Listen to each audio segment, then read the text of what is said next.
1, 2, 3. Rustig.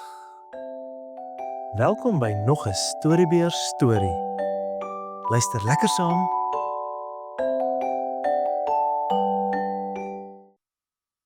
Jesus in die woestyn. Net nadat Jesus gedoop is, het die Heilige Gees hom na die woestyn toe gelei. Die woestyn was 'n droë, warm plek met baie sand en klippe, min water en amper geen plante of diere nie. Dit was 'n eensame plek waar Jesus alleen kon wees om te bid en te dink oor die belangrike werk wat hy moes doen. Jesus het 40 dae en 40 nagte in die woestyn gebly. Al daardie tyd het hy niks geëet nie. Hy het gevas om homself voor te berei vir sy werk. Jy kan jouself voorstel hoe honger hy moes gewees het na so 'n lang tyd sonder kos. Dit was juis toe Jesus op sy swakste was, honger, moeg en alleen, dat die duiwel besluit het om hom te versoek. Die duiwel, wat ons ook Satan noem, is God se vyand.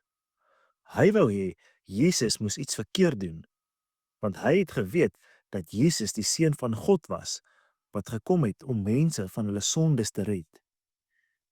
Die duiwel het na Jesus toegekom en gesê: "As u die seun van God is, sê dat hierdie klippe brood moet word." Die duiwel het geweet dat Jesus baie honger was en hy het probeer om Jesus te verlei om sy krag te gebruik om kos vir homself te maak. Maar Jesus het geweet dat dit verkeerd sou wees om sy krag te gebruik om net homself te help. Hy het gekom om ander te dien, nie homself nie. Jesus het die duiwel geantwoord met die woorde uit God se woord. Daar staan geskrywe: "Die mens sal nie van brood alleen lewe nie, maar van elke woord wat deur die mond van God uitgaan." Jesus het geweet dat om God te gehoorsaam belangriker was as om kos te hê. Hy het die duiwel gewys dat hy God se woord ken en dat hy dit volg. Maar die duiwel het nie opgegee nie.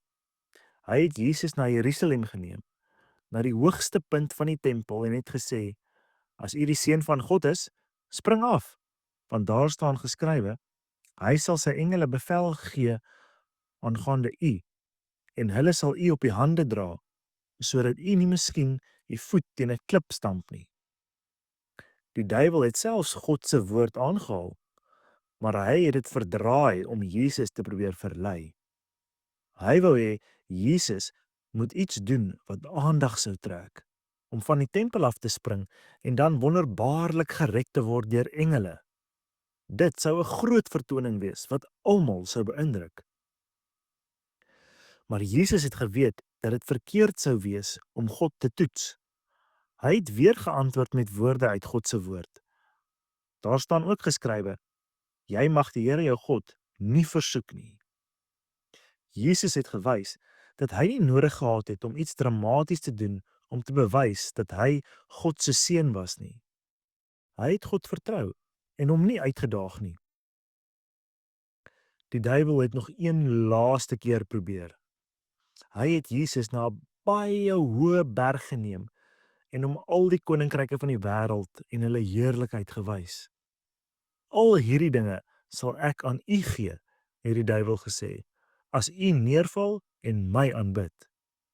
Dit was die duiwel se grootste versoeking. Hy het vir Jesus mag oor die hele wêreld aangebied. Iets wat Jesus kon gebruik om baie goed te doen. Maar daar was 'n verskriklike prys.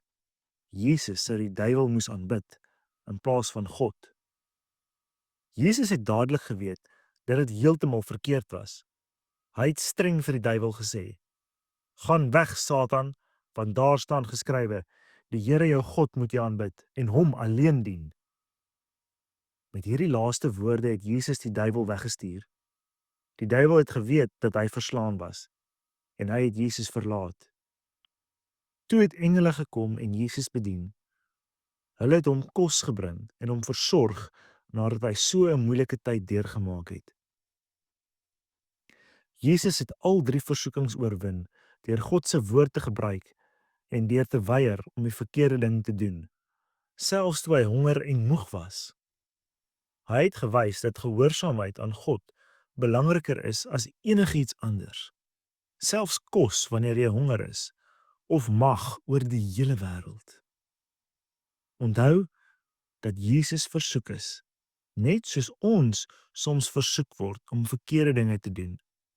Maar Jesus het ons gewys om versoekings te oorwin, deur God se woord te ken en te gebruik, en deur te besluit om God te gehoorsaam. Maak nie saak wat gebeur nie.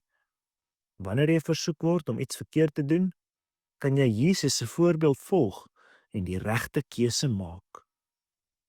Fluit, fluit, my storie is uit.